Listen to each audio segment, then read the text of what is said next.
Chapter number 1 है periodic table and periodic properties. ठीक है, तो इसमें हम लोगों ने क्लासिफिकेशन और ऑक्साइड और क्लासिफिकेशन ऑफ क्लोराइड जो है वो स्टार्ट किया था। तो प्रीवियस लेक्चर में ऑक्साइड जो है वो कंप्लीट हो गया था, यानी कि ऑक्सीजन के जो कंपाउंड्स होते हैं जिनमें ऑक्सीजन होती है वो वाले कंपाउंड।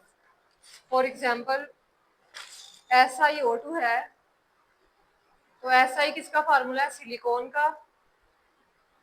तो क्योंकि इसके साथ ऑक्सीजन लग गई है तो इसलिए क्या बन गया? सिलिकॉन ऑक्साइड है ये। और इसके ऑक्सीजन कितने हैं यहाँ पे? 2, तो इसलिए इसको क्या कहेंगे? Silicon dioxide. तो ये ऑक्साइड ऑफ सिलिकॉन है। ठीक है, और अब हमने पढ़ना है क्लोरीन क्लोराइड के पढ़ने हैं क्लासिफिकेशन, यानी कि क्लोरीन लगा होगा। पिछले रिएक्शन में ऑक्सीजन था, अब क्लोरीन है। तो सब दो टाइप्स के होते हैं हमारे पास, न्यूट्रल क्लोराइड्स और एसिडिक क्लोराइड्स। जो न्यूट्रल क्लोराइड्स होते हैं वो बेसिकली क्या होते हैं? साल्ट्स होते हैं। अगर आप पहले रिएक्शन में देखो तो NaCl है। NaCl क्या है? कॉमन साल्ट जो हम लोग घरों में भी यूज करते हैं। उसके बाद कौन सा है नीचे? MgCl2, तो वो भी क्या है? साल्ट है, नमक। तो हम लोगों ने इसको आयन फॉर्म में लिखा है NaCl। तो Na के ऊपर प्लस क्यों है? क्योंकि ये अपना इलेक्ट्रॉन क्लोरीन को देता है और क्लोरीन ले रहा है, इसलिए इसके ऊपर क्या है? Negative charge. तो इसलिए हमने इसको आयोनाइज फॉर्म में लिख दिया Na plus plus Cl minus. Second reaction है MgCl2।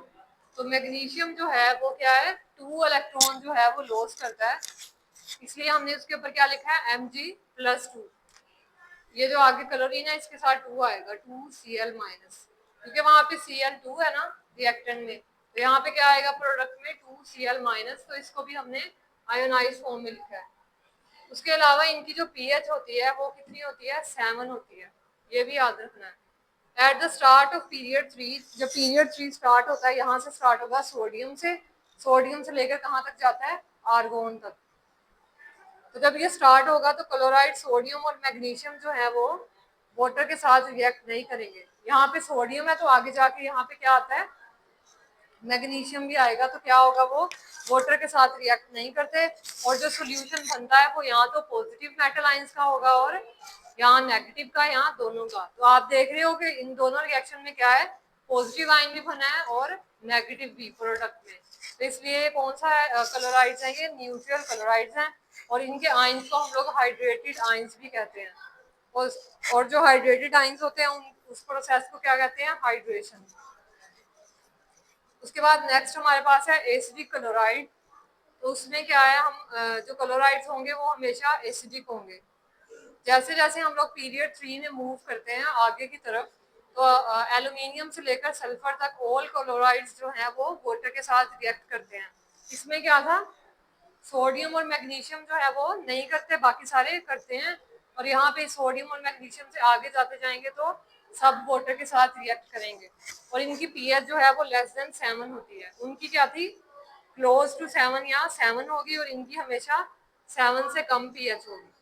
और इनके प्रोसेस को हम कहते हैं हाइड्रोलाइसिस, क्योंकि इसमें वाटर की ब्रेकडाउन होती है। हाइड्रोलाइसिस कहते हैं। हाइड्रो का मतलब होता है वाटर और लाइसिस का मतलब होता है ब्रेकडाउन। और उसमें क्या थी? हाइड्रेशन होती है। वाटर की वहां पे वाटर जो है वो रिमूव नहीं होगा, ठीक है, ब्रेकडाउन नहीं होगी उसकी। इसमें क्या होता है? ब्रेकडाउन होती है, इसलिए इसके प्रोसेस को क्या कहेंगे? हाइड्रोलाइसिस। अब पहले रिएक्शन में आप देखो तो AlCl3 है प्लस 3H2O। ठीक है, तो एल्यूमिनियम के कितने एटम्स है हमारे पास? 1। क्लोरीन के AlCl3 लिखा हुआ है। ठीक है, तो क्लोरीन के कितने हैं? 3 हैं। हाइड्रोजन के कितने हैं? काउंट करके बताओ। नहीं, अच्छा, हाइड्रोजन के स्टार्ट में क्या है? 2 है, 3, और यहाँ पे क्या है? 2। तो 3 2 का क्या होता है?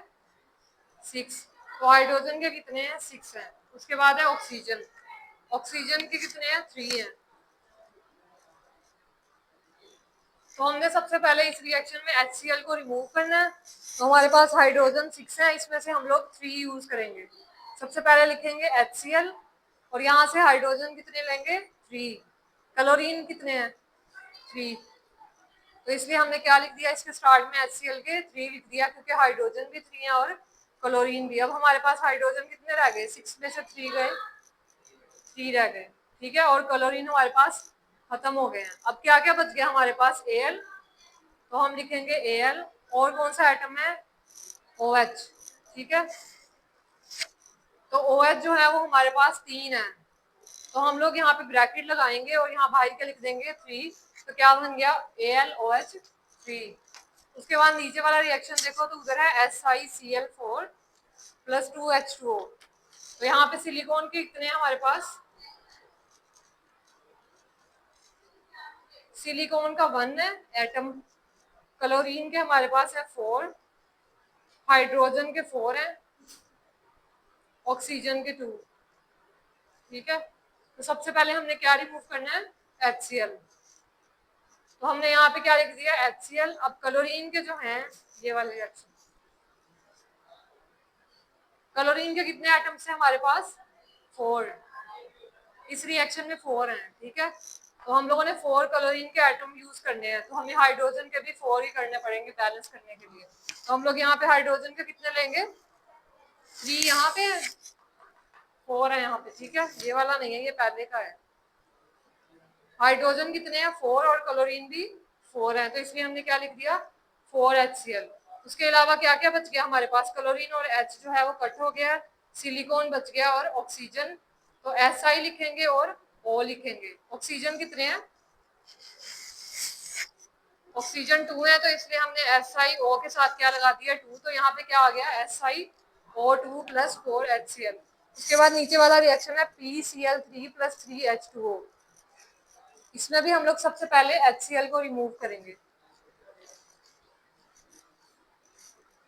तो हमारे पास क्लोरीन के कितने हैं रिएक्शन में, देख के बताओ, आ रहा 3 है, ठीक है, PCl3 लिखा हुआ है। तो क्योंकि क्लोरीन 3 है तो हम हाइड्रोजन भी कितने यूज करेंगे, 3। टोटल रिएक्शन में कितने हाइड्रोजन है, 6 हैं, 3 2 6 होता है ना, तो 6 है, तो उसमें से हमने 3 यहाँ पे यूज कर लिए और क्लोरीन भी हमने यूज कर लिए। अब बाकी क्या हमारे पास बच गया है, 6 हाइड्रोजन थे तो 3 बच गए हैं हमारे पास, हाइड्रोजन लिखेंगे और P बच गया, P, और ऑक्सीजन भी रहता है। अब ऑक्सीजन के कितने हैं, 3 हैं, और P जो है वो 1 ही था, इसके साथ नहीं लगाएंगे, और हाइड्रोजन कितने हैं, 3, तो H3PO3, हमारा रिएक्शन कंप्लीट हो गया। तो ये हमारा क्लोराइड्स का टॉपिक था, ठीक है।